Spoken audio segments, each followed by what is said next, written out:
Synthesis of sentence में दो या दो से अधिक सिंपल सेंटेंस को जोड़कर जब हमें एक सिंपल सेंटेंस बनाना होता है तो इसके बहुत से तरीके होते हैं, जो लास्ट एपिसोड में मैंने आपको बताया भी था। उसी में आज हम लोग एक तरीका और जानेंगे, पार्टिसिपल के थ्रू दो सेंटेंसेस को जोड़ना, और इसमें पार्टिसिपल से कैसे हम सेंटेंस को जोड़ते हैं उसी को बहुत अच्छे से समझने का प्रयास करेंगे। तो चलिए शुरू करते हैं कि कैसे पार्टिसिपल के थ्रू हम सेंटेंस को जोड़कर एक सिंपल सेंटेंस बना सकते हैं।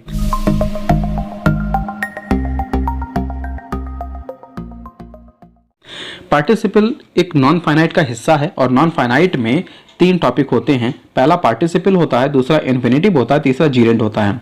अगर हम बात करें पार्टिसिपल की तो पार्टिसिपल में तीन स्टेप होते हैं। पहला होता है प्रेजेंट पार्टिसिपल, जिसमें वर्ब की फर्स्ट फॉर्म में आईएनजी लगाकर बनाया जाता है। दूसरा होता है पास्ट पार्टिसिपल, जिसे हम लोग वर्ब की थर्ड फॉर्म को ही पास्ट पार्टिसिपल का नाम देते हैं। तीसरा पास्ट पार्टिसिपल में जब हम लोग शुरुआत में हैविंग लिख दें और प्लस वर्ब की थर्ड फॉर्म लगा दें तो इसे हम लोग परफेक्ट पार्टिसिपल बोलते हैं और यह पार्टिसिपल का हिस्सा है। तो प्रेजेंट पार्टिसिपल, पास्ट पार्टिसिपल और परफेक्ट पार्टिसिपल, ये तीन प्रकार के पार्टिसिपल इस पार्टिसिपल के अंदर आते हैं। फिर बात करें इन्फिनेटिव की तो इन्फिनेटिव जब हम वर्ब के पहले TO2 लगा देते हैं, एक प्रीपोजिशन यूज कर देते हैं और फिर वर्ब की फर्स्ट फॉर्म लिखते हैं तो इसे हम लोग इन्फिनेटिव कहते हैं और इसका अर्थ निकल कर आता है करने के लिए। जैसे मान लीजिए लिखा है राइट, WRITE, और इसके पहले हम TO2 लगा दें तो इसका मतलब होगा लिखने के लिए, तो इसी को हम लोग इन्फिनेटिव बोलते हैं। अब बात करें जीरेंड की तो जीरेंड होता है वर्ब की फर्स्ट फॉर्म में जब हम आईएनजी लगा देते हैं, यानी कि वर्ब की आईएनजी फॉर्म, तो इसे हम लोग जीरेंड कहते हैं। लेकिन जीरेंड क्यों कहते हैं, ये जीरेंड के टॉपिक में हम लोग इसे पढ़ेंगे। तो पार्टिसिपल के इंटरनल पार्ट को समझते हैं कि इसमें हम कैसे पार्टिसिपल को जस्टिफाई करेंगे कि प्रेजेंट पार्टिसिपल है, पास्ट पार्टिसिपल है या फिर परफेक्ट पार्टिसिपल है, और इसको कैसे हम किसी भी सेंटेंस में अप्लाई करेंगे। तो प्रेजेंट पार्टिसिपल की बात करें तो प्रेजेंट पार्टिसिपल में वर्ब की first form plus ING present participle कहलाती है। लेकिन अगर सेंटेंस कहीं पर पैसिव में पहले से दिया हुआ है और उसे हमें पैसिव में ही बनाना होता है सेंटेंस को, तो वहां पर हम लोग बीइंग वर्ड यूज करते हैं और फिर वर्ब की थर्ड फॉर्म लिखते हैं। यह भी प्रेजेंट पार्टिसिपल ही है। आप लोगों ने एक्टिव पैसिव में पढ़ा हुआ है कि जब भी कोई आईएनजी वाला सेंटेंस होता है तो उसमें हम लोग सेंटेंस को किस तरह से पैसिव बनाते हैं। पैसिव बनाते समय हम लोग वहां पर बीइंग वर्ड यूज करते थे और वर्ब की थर्ड फॉर्म यूज करते थे। तो ये एक पार्टिसिपल का ही हिस्सा है जो आज हम यहां पर फिर रिपीटेड सेंटेंस को जोड़ने के लिए पढ़ेंगे। नेक्स्ट पास्ट पार्टिसिपल होता है। पास्ट पार्टिसिपल में वर्ब की थर्ड फॉर्म को ही हम लोग पास्ट पार्टिसिपल कहते हैं, लेकिन यह एक एडजेक्टिव का काम करे तब इसे पास्ट पार्टिसिपल कहा जाएगा। एडजेक्टिव वो होते हैं जो किसी भी सब्जेक्ट या ऑब्जेक्ट के बारे में कुछ विशेषता बताते हैं या कुछ बुरी बात या बुराई बताते हैं, दोनों ही वर्ड, ऐसे वर्ड को हम लोग एडजेक्टिव कहते हैं। तो पास्ट पार्टिसिपल जब एक एडजेक्टिव के रूप में यूज होता है तो उसे हम लोग पास्ट पार्टिसिपल कहते हैं। फिर होता है परफेक्ट पार्टिसिपल। परफेक्ट पार्टिसिपल में हैविंग के साथ अगर हम वर्ब की थर्ड फॉर्म लगाते हैं तो ये परफेक्ट पार्टिसिपल है। लेकिन ठीक पहले की तरह ही अगर कोई भी सेंटेंस हमें पहले से ही पैसिव में दिया हुआ और उसे हमें ऐड करना है तो वहां पर हम लोग हैविंग के साथ बीन वर्ड यूज करेंगे और फिर वर्ब की थर्ड फॉर्म लगाएंगे, तो यह परफेक्ट पार्टिसिपल का हिस्सा होगा। तो ये आप समझते हैं कि प्रेजेंट पार्टिसिपल का यूज करके हम किसी सेंटेंस को ऐड कैसे करेंगे। तो किसी भी सेंटेंस को ऐड करने से पहले सेंटेंस की बेसिक चीजें आपको पता होनी चाहिए कि किस तरह के सेंटेंस को हम इस प्रेजेंट पार्टिसिपल से जोड़ सकते हैं।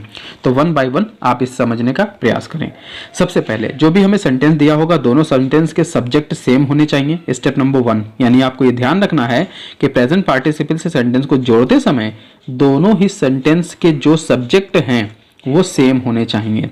दूसरा स्टेप ये ध्यान रखना है कि दोनों ही सेंटेंस में जो काम हो रहा है, पहले वाले में जो भी काम हो रहा है दूसरे वाले सेंटेंस में उसी काम के बारे में ही कुछ बताया जा रहा है, इस तरह से कुछ होना चाहिए।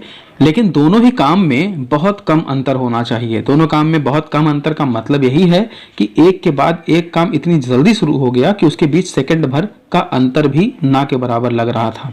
तो ये चीजें होनी चाहिए, तभी हम प्रेजेंट पार्टिसिपल से दोनों सेंटेंस को ऐड करेंगे। तो सेंटेंस ऐड करते समय हमें ये चीज ध्यान रखनी है और इसी के अकॉर्डिंग हम चलेंगे। तो देखिए दोनों सब्जेक्ट सेम होने की वजह से हम एक सेंटेंस का सब्जेक्ट छोड़ देंगे। तो सेंटेंस को ऐड करते समय दोनों सेंटेंस के सब्जेक्ट सेम होने की वजह से एक सेंटेंस का हम सब्जेक्ट छोड़ देंगे और इसमें जो भी पार्टिसिपल दिया हुआ होगा या तो हम उसको यूज कर लेंगे, और इसके अलावा अगर पार्टिसिपल हमें नहीं दिया है तो जो काम पहले हो रहा है उसमें जो भी वर्ब होगी उसी की आईएनजी बनाकर हम पहले वाले सेंटेंस के शुरुआत में लिख देंगे। तो ये प्रोसेस होता है। पार्टिसिपल की एक चीज और खास समझ लीजिए कि ये पार्टिसिपल एक ऐसा पार्ट होता है जो पूरे सेंटेंस में किसी भी जगह आ सकता है। मतलब शुरुआत में भी आप इसे यूज कर सकते हैं, बीच में भी हो सकता है और लास्ट में भी हो सकता है। पार्टिसिपल का रोल तीनों जगह प्ले हो सकता है, लेकिन जब भी ये पार्टिसिपल यूज होगा तो ये सेंटेंस में एक इंडिपेंडेंट पार्ट होता है। तो यहाँ पर जैसे सेंटेंस दिया हुआ ही केम इन ही वॉज लाफिंग, वह अंदर आया और वह हंस रहा था। तो आप दोनों सेंटेंस को एक साथ जोड़िए तो आप इस तरह से कुछ बोलोगे कि वह अंदर आया हंसते हुए। तो ही केम इन लाफिंग, वह अंदर हंसते हुए आया। नेक्स्ट सेंटेंस में कह रहे हैं कि he took out the money he gave it to the merchant, उसने पैसा निकाला और उसे तुरंत व्यापारी को दे दिया। तो दोनों सेंटेंस में आपको पहले की तरह ही चीजें फाइंड आउट करनी है। क्या दोनों के सब्जेक्ट सेम है? पहली चीज, क्या दोनों कामों में अंतर बहुत कम का है? दूसरी चीज फाइंड आउट करनी है। तो आप यहाँ देखिए, पहली चीज तो दिख रही है आपको कि दोनों सब्जेक्ट सेम है, यानी एक ही आदमी के बारे में दोनों बातें की जा रही हैं। दूसरा यह है कि दोनों में काम में अंतर बहुत कम का है। पहले वाले सेंटेंस में कह रहा है उसने पैसा निकाला और दूसरे में कह रहा है he gave it to the merchant, उसने ये तुरंत व्यापारी को दे दिया। तो पैसा निकालने के बाद तुरंत व्यापारी को दे दिया होगा, इसमें क्षण भर का अंतर रहा होगा। तो इस तरह के सेंटेंस में जो काम पहले हुआ होता है उसमें जो भी वर्ब दी रहती है उसका हम लोग आईएनजी फॉर्म बना लेंगे। आईएनजी फॉर्म बनाने के बाद में बाकी का सेंटेंस जितना भी है वैसे के वैसे लिख देंगे, लेकिन उसके सब्जेक्ट को छोड़ देंगे, क्योंकि सब्जेक्ट दोनों जगह एक ही लिखा हुआ है, इसलिए ऐसा करेंगे। जनरली हमें बाद वाले सेंटेंस का जो बाद में काम हुआ उसी का सब्जेक्ट यूज करना होता है, ऐसा हम इसलिए भी करते हैं। तो टेकिंग आउट द मनी, पहले वाले सेंटेंस को हमने इस तरह एडजस्ट कर लिया और कॉमा लगा के दूसरे वाले सेंटेंस को जैसा लिखा है वैसे के वैसे लिख देंगे। तो इस तरह से दोनों सेंटेंस जुड़कर एक सेंटेंस बन जाएगा। अब नेक्स्ट सेंटेंस देखते हैं। नेक्स्ट सेंटेंस में कह रहे हैं कि he took off his shoes he entered the temple, उसने अपने जूते उतारे और वह मंदिर के अंदर प्रवेश किया, मंदिर के अंदर गया। तो दोनों में आप सेम चीज फिर फाइंड आउट करिए। देखिए दोनों का सब्जेक्ट सेम है, सब्जेक्ट सेम होने की वजह से जो पहले काम हुआ है उसका सब्जेक्ट हम छोड़ देंगे। दूसरा, जो काम पहले हुआ है उसमें जो भी मेन वर्ब है उसका आईएनजी बना देंगे, तो आईएनजी बना के हमने लिख दिया। तीसरा काम, जो भी सेंटेंस फर्स्ट वाला है उसमें जितना भी बाकी हिस्सा बचा है उसको हम वैसे के वैसे लिख देंगे और कॉमा लगाकर दूसरे वाले को पूरा वैसे कॉपी कर देना है। इस तरह से ये सेंटेंस जुड़कर एक सिंपल सेंटेंस बन जाएगा।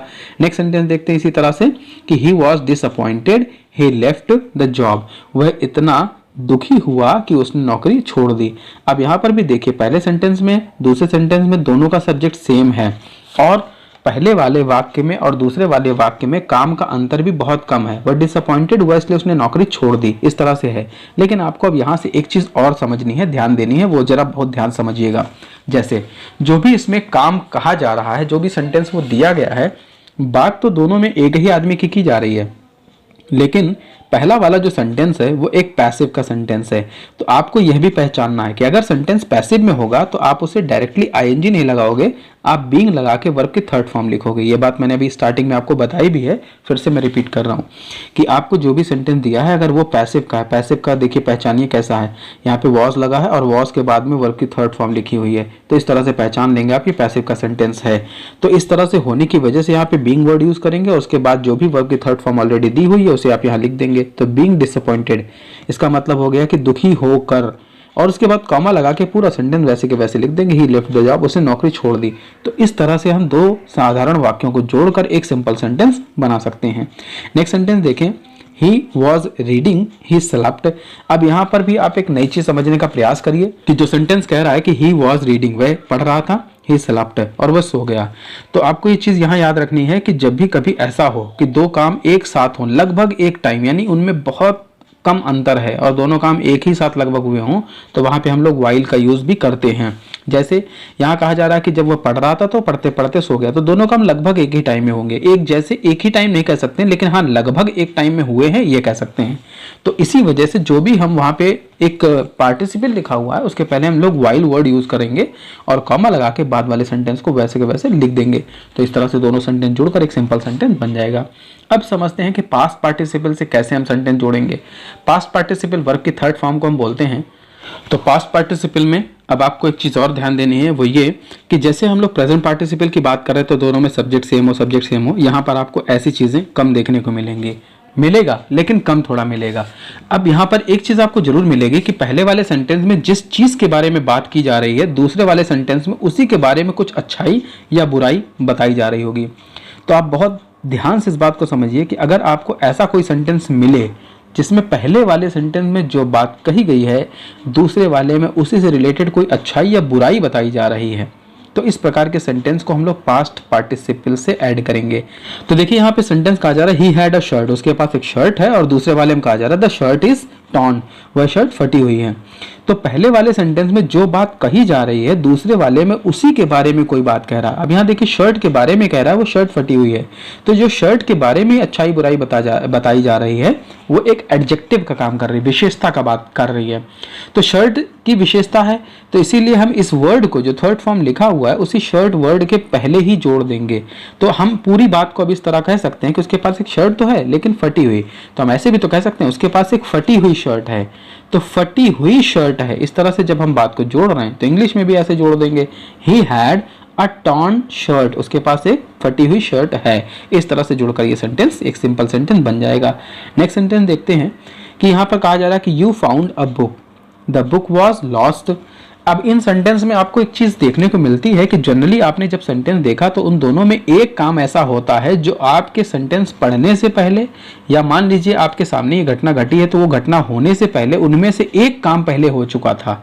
यहाँ पे कहा जा रहा है कि यू फाउंड अ बुक, तुम्हें एक किताब मिली लेकिन वो किताब पहले खो चुकी थी, यानी खोने वाला काम जो है पहले ही हो चुका था ना जब सेंटेंस आपने पढ़ा, तो दोनों में एक काम पहले हो चुका है। इस तरीके की चीजें आपको जब भी मिलेंगे तो आपको पास्ट पार्टिसिपल का भी यूज करना है।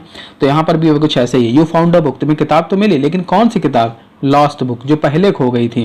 तो इसी तरह से दोनों सेंटेंस में जिसमें वर्ब की थर्ड फॉर्म दी होगी, जो भी एडजेक्टिव दिया हुआ होगा उसे हम ढूंढकर जिस वर्ड के लिए वो यूज हुआ उसके पहले हम उसे लिख देंगे। तो दोनों सेंटेंस को जोड़ने पर कुछ ऐसा बनेगा कि you found a lost book, तुम्हें एक खोई हुई किताब मिली।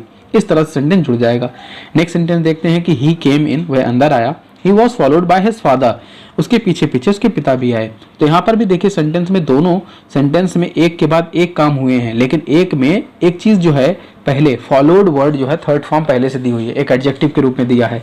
तो हम यहाँ दोनों को जोड़कर लिख सकते हैं, ही केम इन, वह अंदर आए, फॉलोड बाय हिज फादर। अब आपको इसमें भी कुछ चीजें ध्यान रखनी है, जैसे आपको एक सेंटेंस दे रहा हूं मैं, ये बहुत ही इंपॉर्टेंट सेंटेंस है। इस तरीके के सेंटेंस अगर आपके सामने आते हैं तो उसमें आप किस तरीके से दोनों को ऐड करेंगे इस बात को भी आपको समझना है। जैसे सेंटेंस कह रहा है कि द शिप वॉज बर्निंग, जहाज जो है वो जल रहा था, द पीपल सॉ इट, और लोगों ने उसे देखा।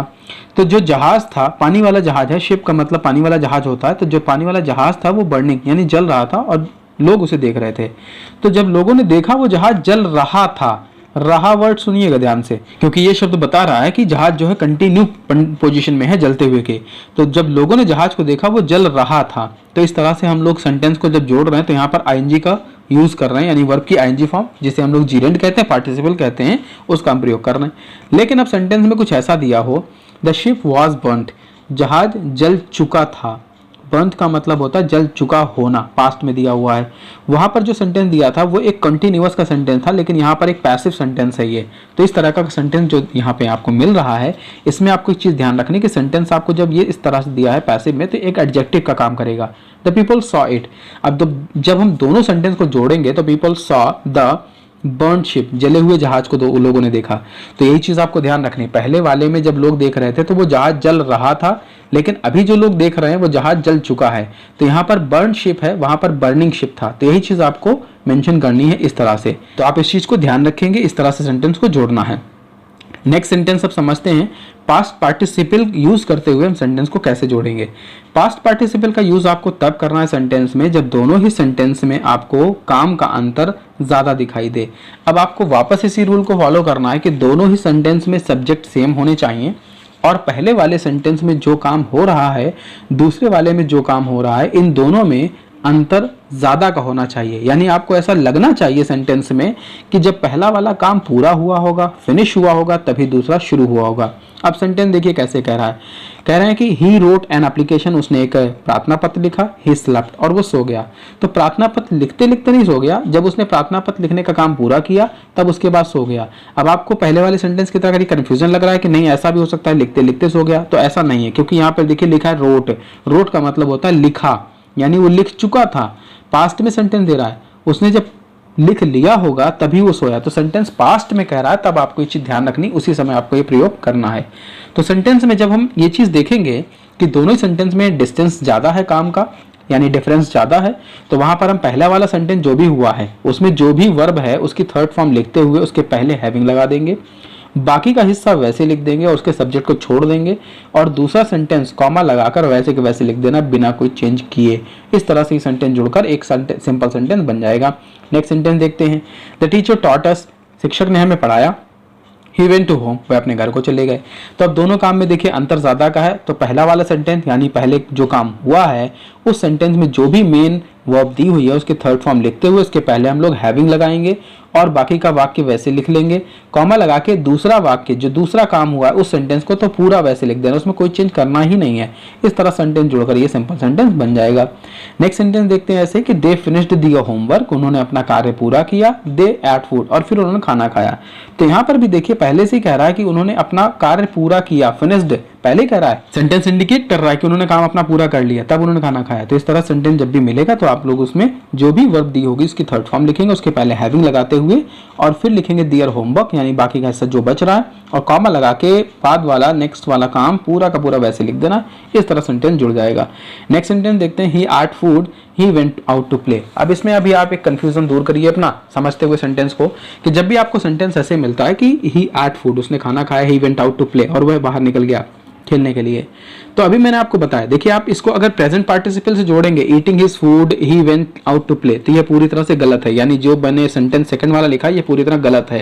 ये मैंने सेंटेंस इसीलिए लिखा है कि अगर आप ऐसा कभी बनाते हो तो इस चीज का इंडिकेशन आपको हो सके, ध्यान रखें आप इस बात का कि ऐसे सेंटेंस नहीं बन सकता।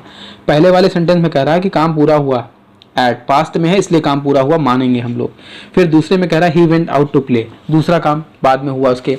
तो पहला जो काम हुआ है वो पूरा होने के बाद दूसरा हुआ है। तो जब कभी ऐसा दिखाई देगा तभी आप ये प्रोसेस यूज करेंगे कि हैविंग और उसके बाद में वर्ब की थर्ड फॉर्म ईटन लगा देंगे। यहाँ एट लिखा था लेकिन हमें थर्ड फॉर्म लिखना होता है हैविंग के बाद, इसलिए एट की थर्ड फॉर्म ईटन लिख देंगे।